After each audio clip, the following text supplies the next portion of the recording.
understanding, like God is saying, because I said it, it shall be so. It might look so impossible.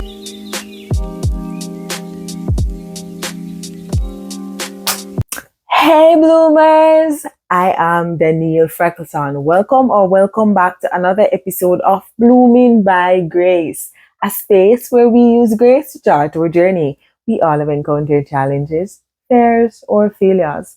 But no matter what it is, this is a place, it is the only space where we will bloom.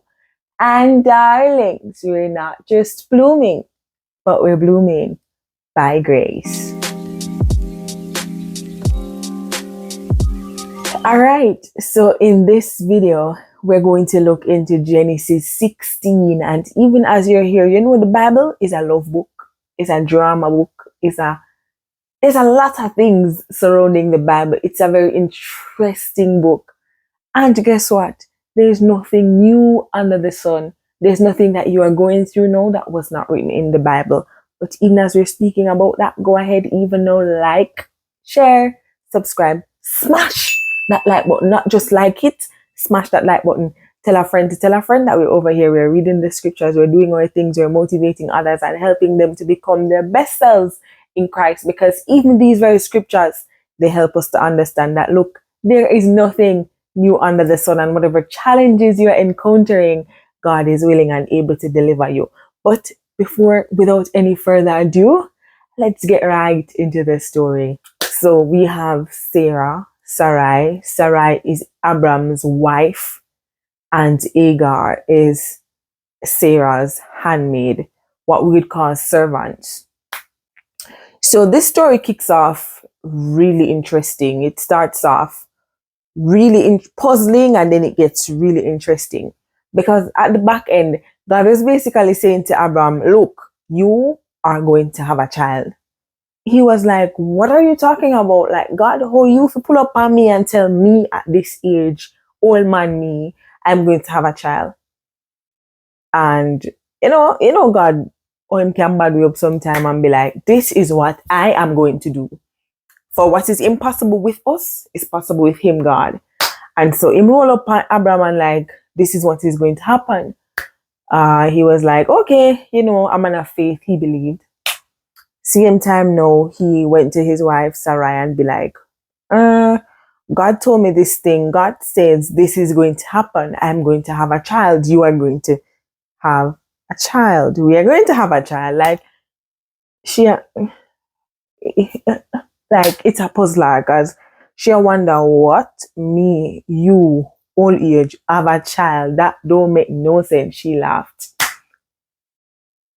All right, we are roll up now to chapter 16 that we say we're going to study for today. In chapter 16, Sarai now went to Abram and be like, all right, God says he's going to give you a child. Guess what? Go ahead, take Hagar. She is my handmaid, and it would be like a surrogate type thing. She'll have this child for us, because there's no way I could at this age, it no make no sense, have a child for you, or you give me a child. No sense, nah make. Anyways, they went ahead and Abram took Hagar and wifed her, and they did their surrogate thing, and she got pregnant. No, when she get pregnant, Hagar, she step up like, okay, miss, you is not the prime thing.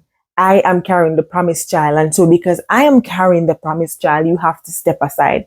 Pride rose where Hagar was concerned. Same time now, like, Sarah start get jealous, and she say like, but you don't easy, like, how you want to come take over? Same time now, like, she was like, okay, Abram, she gotta go. Abram was like, all right, do with her whatever you please.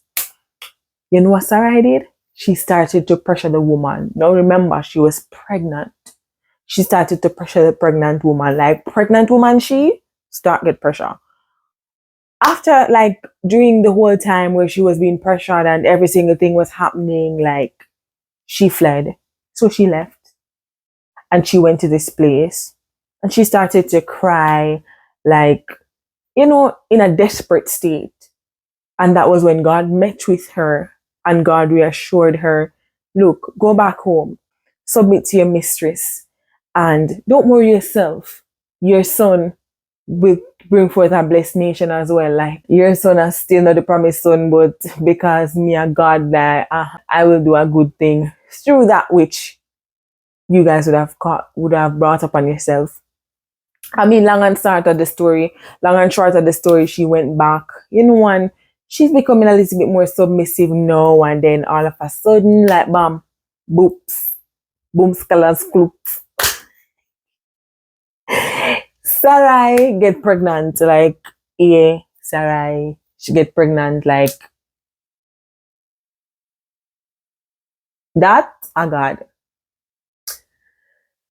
Now, Sarai get pregnant, she have our baby named Isaac, and Abram glad now. Hagar, she over there, so she vexed because she say, like, no attention now give to she again, no different child coming, price child, no.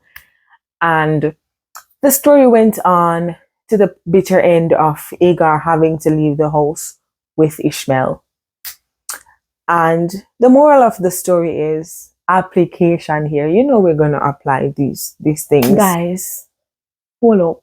Have you written your letters to heaven just yet? I mean, have you gotten your Dear Daddy prayer journal just yet?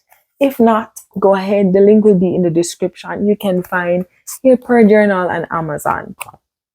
Until then, thank you to those who would have already supported, and for those who have not yet but will in the future, I thank you. Back to the story.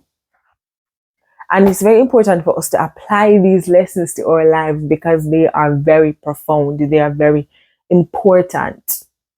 Listen, the story here in Genesis chapter 16, go ahead and read it, people. Read the word for yourself. It is basically helping us to understand faith. Faith is it's a very short word, but it's a very powerful thing. The scripture tells us that faith without works is dead, and faith is the evidence, is the substance of things hoped for, the evidence of things not seen. And so as Christians and believers alike, we have to get to a place where we believe God. If God says he will do it, then he will do it.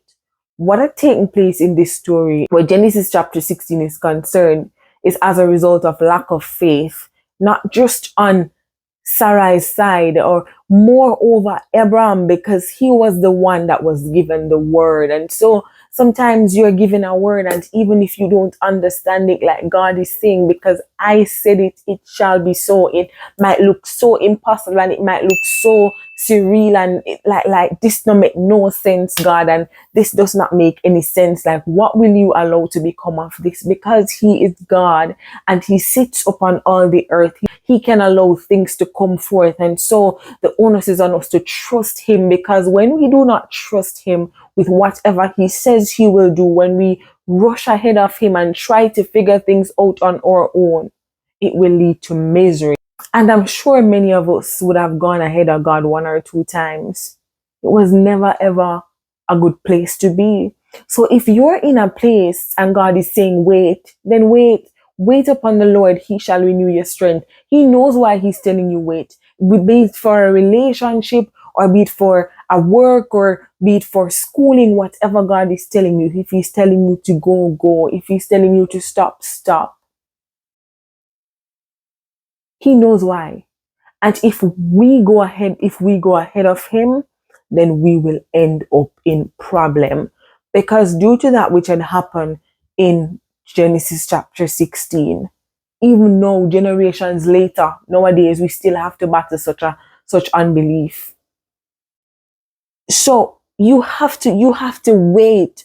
What is God saying to me, and will this affect generations to come? Yes, it's hard to wait, and yes, it's hard to believe, and yes, sometimes these things do get hard, but if God is saying it to you, ask him for strength to wait upon him. It's not easy, but it is best we wait, and it is very important that we read our Bibles. But the most amazing thing about God is that even if we would have gone ahead of him and we don't wait, I mean, yes, there will be consequences, but his mercies are still there that he will lead us back to him. Because in the case of Hagar, I mean, Hagar never caused this upon herself, you know. It was Sarai that caused her to, that basically put her in this situation, and Abram's unbelief. But it's not a blame game. So it is with you in your situation, whatever it is. You're probably looking, it's my mother, it's my father, it's my cousin, my sister, my uncle, my boyfriend, my husband. It's not a blame game, because we all have choices, and choices have consequences. Whatever consequences you know have to bear because of whatever situation or whatever thing you would have chosen in the past. Probably God would have said you were not supposed to do it. Probably you couldn't hear his voice clearly or whatever had transpired. He's saying there is still hope. No matter what you're going through, no matter the situation, he had extended hope to several patriarchs in the Bible, including Hagar, including Abram, including Sarai. He's extending grace. He's extending hope to us today. In the same way that he extended grace in the scriptures, he's extending it to us today. Allow yourself to receive grace. You could be old, you could be young, whatever you're in, whatever situation you would have found yourself in, or whatever you're thinking about, even though it might be hard and it might be tussling and it might be a great fight. But trust in the Lord with all your heart and lean not to thine own understanding, because he who promised will definitely come through. Listen, at the end of the day, it doesn't matter where you are on your journey, what you're going through, your faith level. It simply doesn't matter, because God is saying, you are not too dirty for God to cleanse. You are not too broken for God to mend. You are not too far for God to reach, nor are you too guilty to fall at his feet. I don't know who you are. I don't know where you are. I don't know what you're going through. But may you never forget that God loves you, and so do I. As we continue to grow, may we grow and grow in grace, for God, he is good, and his mercies endure forever. See you next time. Goodbye.